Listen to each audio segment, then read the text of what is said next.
We are in the brand new 2025 Nissan Versa, courtesy of Younger Nissan in Frederick, Maryland. For more information on their inventory, please feel free to check out the link in the description box below. So we are in the new Versa today because you do get 2 years or 24,000 miles of complimentary maintenance. So that's going to save you some money there. You also get LED headlights now come standard on the 2025 Versa as well. And this very well may be the most inexpensive car in America right now. So ultimately in this video, we will be testing out and going over everything about this one, from acceleration to braking, steering feel, ride quality, sound system, exhaust clip, all that fun stuff. So having said all that, what do you guys say? Let's just go ahead and jump right into it. And as always, let's start with pricing. And so as you can imagine, there are a few different trim levels for the 2025 Versa. You're going to have the S with the 5-speed manual starting at $17,190.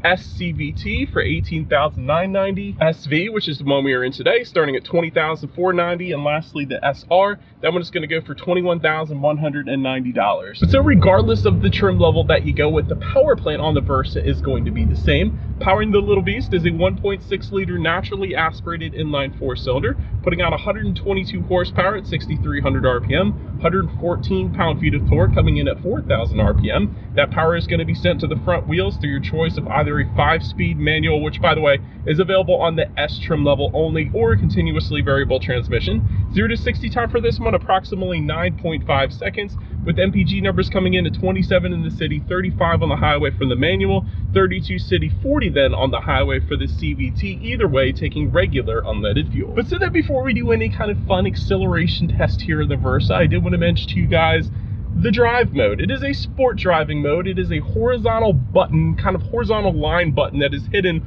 on the shifter itself, and you would never know it is there unless you're driving a Versa perhaps. But anyways, that's going to adjust things like the shift points and the throttle response. And now that I got all of that out of the way, what do you guys say? Let's go ahead and find a straightaway. Let's put the acceleration here to the test, and let's see how quickly we can get this one here up to speed. All right, here's our straightaway in 3, 2, 1, go.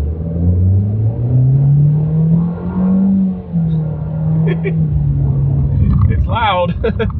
There was an instant acceleration on the initial get up and go there. I liked that because, you know, it's not turbocharged, so you're not going to have any of that delay, but it's not the quickest thing in the world. But it's one of those things where you get used to the more you drive the vehicle. It's kind of like driving a Mitsubishi Mirage or the visibility in a Camaro or a 370Z. It's just something that you get used to, so it'll be fine. But yeah, not the quickest thing in the world. But to go along with that acceleration, as always, braking is equally important. So up front you will find 10-inch ventilated front discs. In the back, 8-inch rear drum brakes. As far as that 60-0 stopping distance goes, that comes in at 124 feet, which is pretty much par for the course. As far as braking feel goes, it's fine. It's not a firm braking feel. It's not a soft braking feel really either, though. It's probably exactly what you would expect the braking feel to be like in the Nissan Versa, so I'll just leave it at that. As far as suspension and handling goes, up front you're going to get an independent strut type front suspension. In the back, torsion beam rear axle, front stabilizer bar as well. As far as ride quality goes, in my short little test drive here today, it's actually been perfectly fine. Now, typically in compact cars and subcompact cars, you do tend to feel a little bit more of the road, but in my short drive, I haven't had any issues. I think it feels perfectly fine for me. As far as steering feel goes, it's on the looser side of things. Maybe not as loose as like a Toyota Corolla, but is definitely on the looser side. But again, to be expected in a vehicle like this.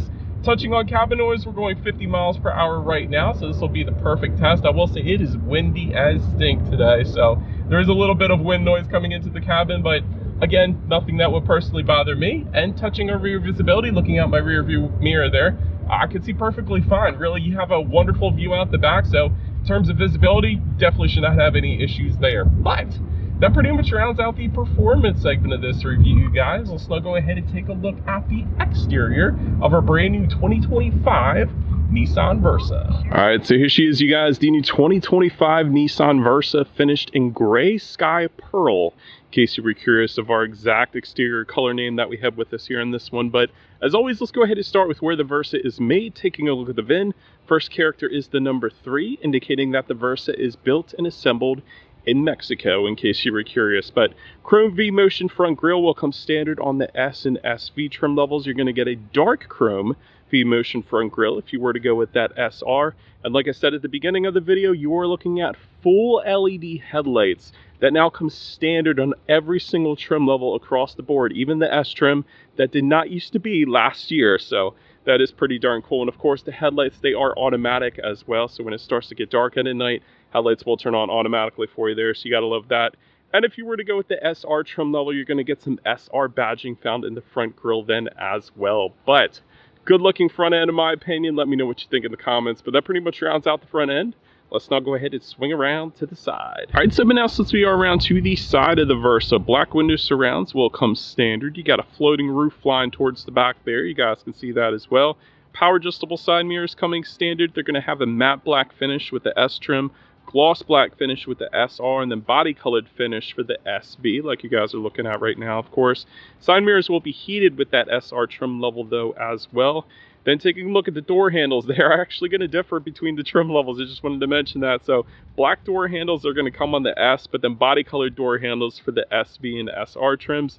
Then making our way down to the wheel configurations, 15-inch steel wheels with covers for that S trim level, 16-inch aluminum alloys for the SV, and then 17-inch aluminum alloys for the SR. But that pretty much rounds out the side profile. Let's now go ahead and swing around to the back. All right, so now since we are around to the back of the Versa, all the way to the top, you will find a body-colored shark fin antenna. If you wanted a rear spoiler, go with the SR trim. That is how you're going to go ahead and get that.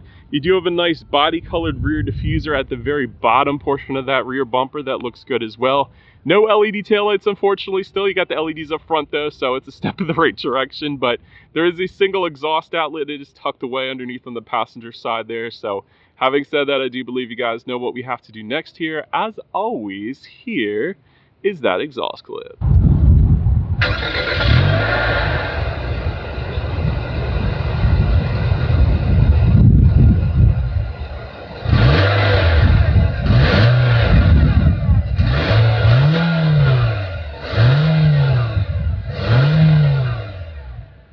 Alright, so now since we are around to the back of the Versa here, when it comes to opening that rear trunk, there is a button on the key fob, so that's probably what I would use, but there is also a button kind of on the driver's side floor here as well. But once opened up, cargo capacity comes in at 14.7 cubic feet. That is for the S trim level, by the way. If you go with the SV or SR, it's going to be bumped up slightly to 15 cubic feet even. Either way, there is a 60-40 split for the SV and SR trims, meaning the rear seats are going to fold down with those, adding a good bit of extra space then if you needed it. There's cargo lighting back there, of course. There's grocery bag hooks available. We have those, so that is pretty darn neat. I always like those back there. And then if you were to lift up underneath of that cargo floor, you will find a spare tire and a good bit of in-floor storage surrounding that spare tire then as well. So then making our way up to the rear legroom, that is going to come in at 31 inches even. For reference, I'm an even 6 feet tall. This is how much space I had in the rear seats there. There is a single USB charging port coming standard. That's rare, even in the compact car segment. So that was pretty cool seeing that. No rear air vents, no rear center armrest. I didn't expect there to be in this one. But then making our way up to the front seats, manually adjustable cloth seating will come standard. Premium cloth for the SV trim level. And let me tell you guys, I love the two-tone theme here going on with the premium cloth. It's the black and the blue theme, and that blue is carried on throughout this one. We'll get more into that later. But sport cloth for the SR trim. The seats are actually heated for the SR trim then as well. But like I said, I love the color combination, and in my short little test drive here today, I didn't have any issues with seat comfort. So let's go ahead and take a look at the steering wheel now. It is tilt and telescoping. It's manually adjustable, of course. It's going to be leather wrapped for the SR trim level only, but all trim levels are going to get a flat bottom to it. So that's a pretty cool look. But now let's go ahead and make our way to the startup. It's a pretty heavy duty key, actually. You got your Nissan logo all the way to the top. Lock, unlock, and the button to pop the trunk there, of course. It's going to be a remote start for the SR, and then a keyless entry with the push button start for that SR trim level as well. And that is optional on the SV that we have with us here today. So we have that option, so that's pretty cool. So all I'm going to do here is simply put my foot on the brake and press that engine start button located just in front of the shifter. And so now let's go ahead and check out the gauges here. You got kind of a digital setup on the left-hand side. Speedometer is going to be to your right, but on the digital setup, you have the tachometer. You have how many miles you have left until you hit empty. Outside temperature, time of the day, it's stuff like that. So pretty much everything you could possibly want up there. So I think the gauges look fine. I didn't have any issues with those. But now let's go ahead and make our way to overall interior quality. You're going to find automatic climate control for the SR trim level. So meaning you set the temperature, it's going to automatically hit that for you. wireless phone charger for the SV and SR trims. That's actually located just in front of the shifter there. But just surrounding the shifter, you have a nice gloss black finish, which I personally am a fan of. Just behind that, you have your dual cup holders, and within the center armrest, it's an okay amount of storage for the size of the vehicle, honestly. And you got a USB charging port in there as well. And I like the cool carbon fiber-ish look surrounding the power window buttons. It's not real carbon fiber, but it looks good. Chrome door handle, they could have left that just a matte black, but they kind of gave it a more high-end finish, so I like that as well. But my favorite part that really makes this thing stand out is this bright blue dash trim surrounding the infotainment screen and just to the left of the gauges here. I think that personally looks absolutely amazing, so I'm a huge fan of that. But now let's go ahead and make our way to the infotainment screen here. A 7-inch color touchscreen display for the S and SV trim levels.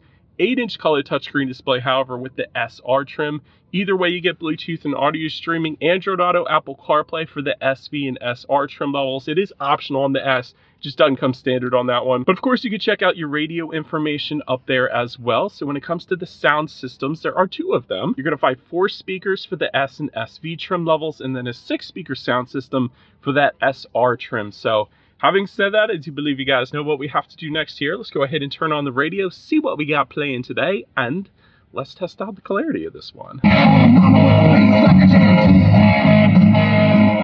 It's okay. It sounds like a 6-speaker sound system. I'll just leave it at that, or a 4-speaker sound system, I should say, is what we have. But it's not the best sound system out there.